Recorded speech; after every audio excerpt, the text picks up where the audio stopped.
Hello, everyone. Welcome to the Be Better Podcast. I'm Dr. Perkins, your host. Today's episode is called Be Better with the Re-Education of Donald J. Trump. The J stands for John, Donald John Trump. This is going to be an educational podcast episode, a teachable moment episode. It's going to be a little uncomfortable, but I'm going to give you 100% facts, brutal facts. And if you do not understand that facts are facts, this is not the episode for you. But however, I encourage you to stay put and listen and learn. If you're MAGA Nation, stay. If you're non-MAGA Nation, stay. This podcast episode is for everyone. Then at the end, you decide if you want to support Trump or not. It's up to you. I'm going to break this into three parts. Part one is Donald Trump's motto. The motto is Make America Great Again. Make America Great Again. Here's where I cannot buy into that. I cannot subscribe to that. America's a fine nation. It's a solid, good nation. But America has never been great. And this is why. But let me break down why it's a fine, good nation. Three reasons. I think the opportunities here in America are limitless. We hear stories of immigrants coming over to us with pennies in their pockets. Yes, they have a prosperous life. Americans can travel from state to state. There's no borders, and there's endless opportunities in each state to explore, discover, to get involved with. So as far as opportunities as compared to other countries, we have, again, limitless opportunities here in America. Another reason why we're good/fine nation, diversity. We are a melting pot where all ethnic groups come together here in America. I appreciate that about America. As compared to other countries, you go over there or to other countries, and they primarily have their ethnic group. And then the standard of living here is very high. You can, whatever you can afford, you can get involved with. So opportunities, diversity, and standard of living make us a fine nation, a solid, good nation. Here's why America struggles, in my mind, with being great. And it is because of a lot of things. Let me start with our educational system that is broken. Right now, compared to other countries, we are ranked 38th with our math scores. 38th. That is not great, folks. That's mediocre. With our science scores, we are ranked 24th as compared to other countries. So just that alone in the education, on the education side, does not make us a great country. What other reasons why America's not great? Have you heard of slavery? Have you heard of the 3/5 compromise under the slavery umbrella, which meant that when it came to slaves, they weren't counted as a whole human being. They were counted as 3/5 of a human being. And that was centered around electoral votes. Have you heard of the Central Park Five? I'm not going to, as I list these, educate you on every single item because I want you to stop and educate yourself, critically think and reflect, and make a decision. Have you heard of the Chinese Exclusion Act? Have you heard how we came over to the Americas and stole the land from the Native Americans and treated them like, you know what? Have you heard of babies at the borders being taken away from their families, separated from their families, when families illegally cross the borders into the United States? Common sense would tell you, don't separate the families. They're family. Keep them together and deport them back to Mexico. What if we did that to Americans? People would be up in arms, but it's okay to do that to other ethnic groups. Have you heard of the Jim Crow laws? Have you heard of the back of the bus? Have you heard of the bombing of a church in the South, killing little girls? Have you heard of burning down an entire town in Tulsa, Oklahoma, called Black Wall Street? Have you heard of the assassinations of Malcolm X, the Reverend Dr. Martin Luther King Jr., and former President John F. Kennedy? And all this list is just to name a few. This is a partial list. I can go on and on and on. This, at this point, doesn't make us a great America. Again, we're fine. We're good. Let's work on the work to becoming great. If Donald J. Trump approached all of us, all Americans, and said, hey, let's work together to move from good to great, now you got my attention. Now I want to listen to you. I want to work with you. I want to see what this looks like, feels like. What can I do to help? Folks, we need to make sure we listen and look at the past so we don't repeat things in the future. And I think I might have said this earlier. If not, I'll say it again. Let's learn from the lessons from the past and not repeat them in the future. And let's take the good, the foundational good from the past and build upon it in the future. This is why I cannot buy into his motto, make America great again. We're not there yet. The second part of this, I believe when we judge any human being, me, you, the next guy, girl, it should be on one thing and one thing only. And that one thing is the character of their soul. The character of their soul. Not how tall they are, short, large, skinny, the color of their skin, what they say, but the character of their soul. And right now, Donald Trump's soul is looking dark. It's looking blink, not blink, bleak. There we go. Why? Because I don't see him as an American leader that truly will think about every ethnic group. Every ethnicity should be represented from an American president. And as far as class, if you're socioeconomic wise considered rich, medium, middle class, or poor, that president should represent all classes. So all people and all classes. I don't see him as doing that because of his track record. Politico is a entity that tracks politicians. They're called Politico. And they track each politician and they rate them. And right now, Donald Trump has a rating when it comes to lying to the public. 76% of the time, he has been caught lying to the public. 76% of the time. What if your spouses lie to you 76% of the time? Your husband, your wife, your boyfriend, your girlfriend. Would you stick around for them? No, you would run. So why are you sticking around for Donald Trump if he's lying to you 76% of the time? That's a fact. Also, Donald Trump led the insurrection. Yes, it was an insurrection on January 6th, where people were killed. He was trying to steal democracy. That is a move of a dictator. And he wanted to hurt Mike Pence, his current vice president at the time. He also is on this thing of we are teaching critical race theory, CRT, in our public schools. Folks, I am a university professor part-time at a large university in Arizona. Critical race theory is only taught at the university level to law students. It is not taught in preschool through 12th grade. Another reason why I know, I'm a former school superintendent, a former district director, a former school principal, vice principal, teacher. I know curriculum very well. I can tell you what your kids should learn in first grade, second grade, third grade, and so forth. Nowhere in pre-K through 12 is CRT being taught. That's another lie. Now, what does CRT mean? I took this from the co-creator of CRT, critical race theory, Kimberly Crenshaw. She's a professor, I believe, at Stanford and Brown University, and she's also an attorney. She wrote a book on critical race theory.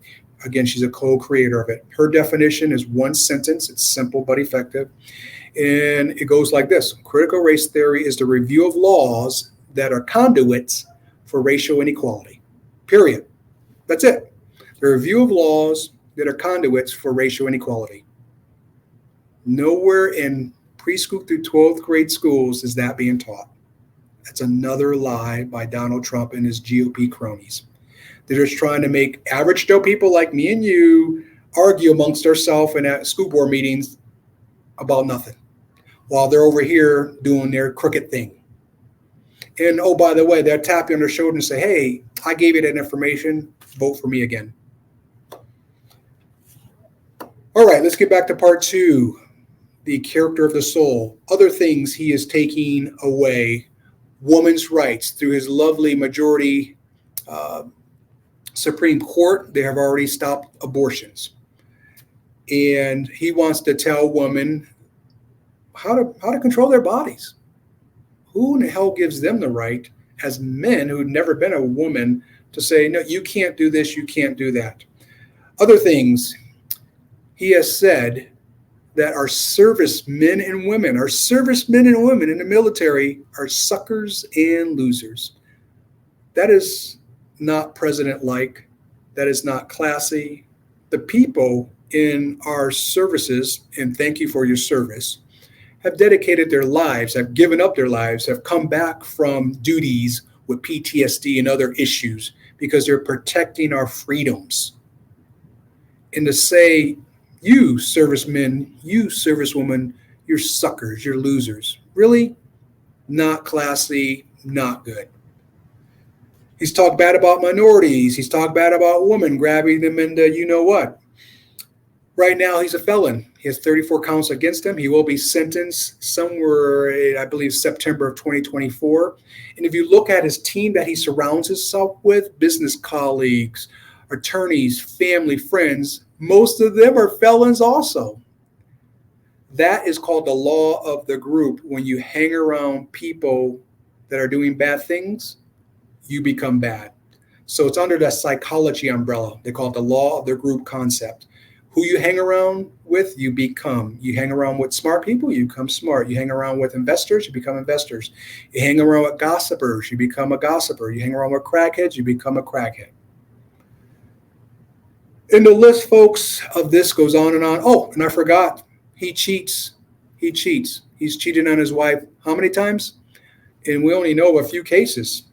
He just cheated with a porn star and then lied in court saying, and in the recent debate that, oh, I never had sex with a porn star.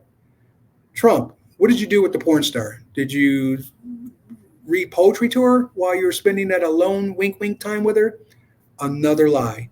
So when it comes to the character of his soul, it is bad, it's horrible, it's dark. How can he represent Americans with these type of characteristics? Part 3. Project 2025. I encourage you to go on the internet and find a summary of Project 2025. It is literally a book that's 920 pages. And within this militant manifesto, he's giving us in advance the playbook to say, when I become president, hopefully in November of 2024, president-elect, because if he becomes president-elect in 2024 November, he won't be president until January of 2025. I am going to do these things. My playbook is right here in the open for you. But he knows people don't take time to read things, to educate themselves, to fact find. So he puts it out in advance. You vote for him. He becomes president. Then he goes, oh, I just grabbed a book off the desk and use it as a playbook.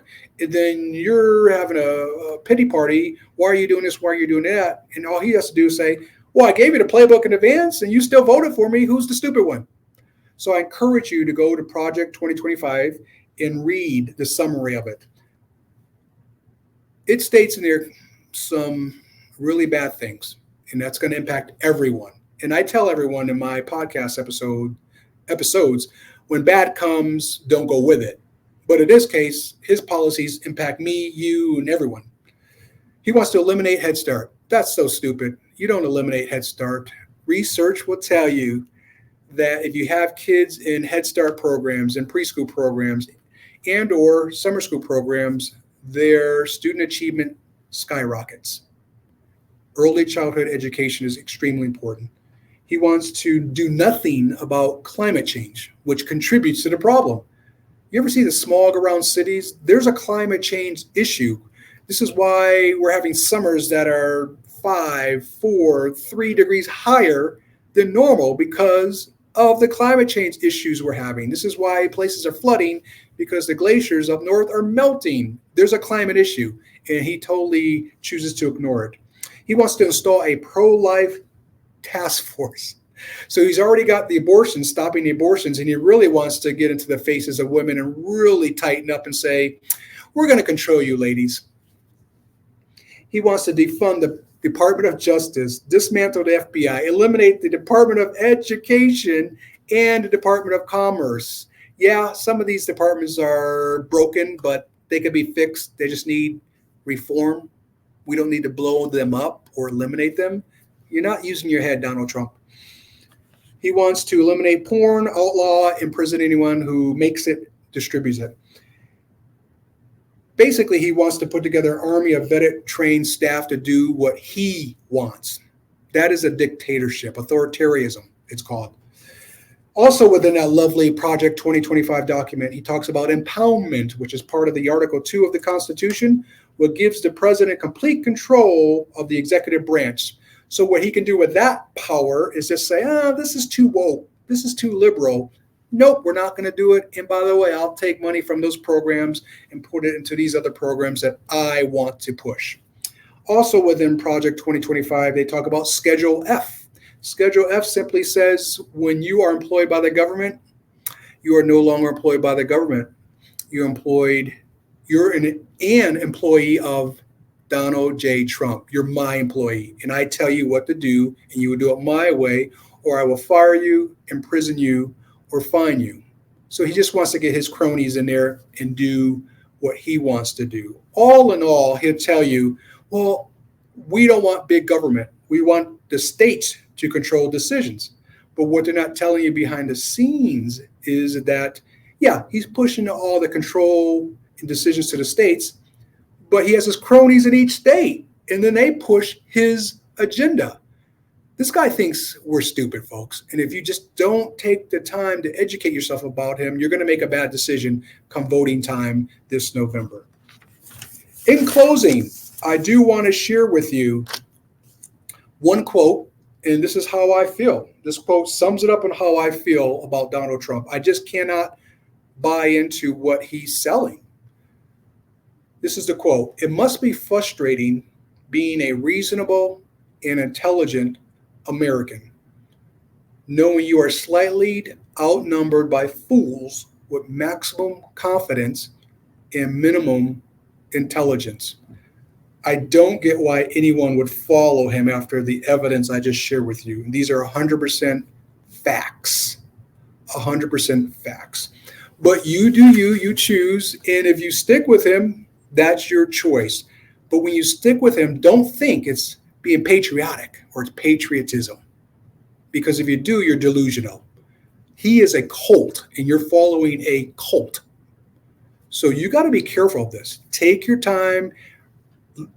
Share this podcast with others. Do your own research and critically think and reflect on Donald J. Trump. Thank you, everyone, for listening. I will see you on the flip side. And everyone, please continue to push yourselves to be better.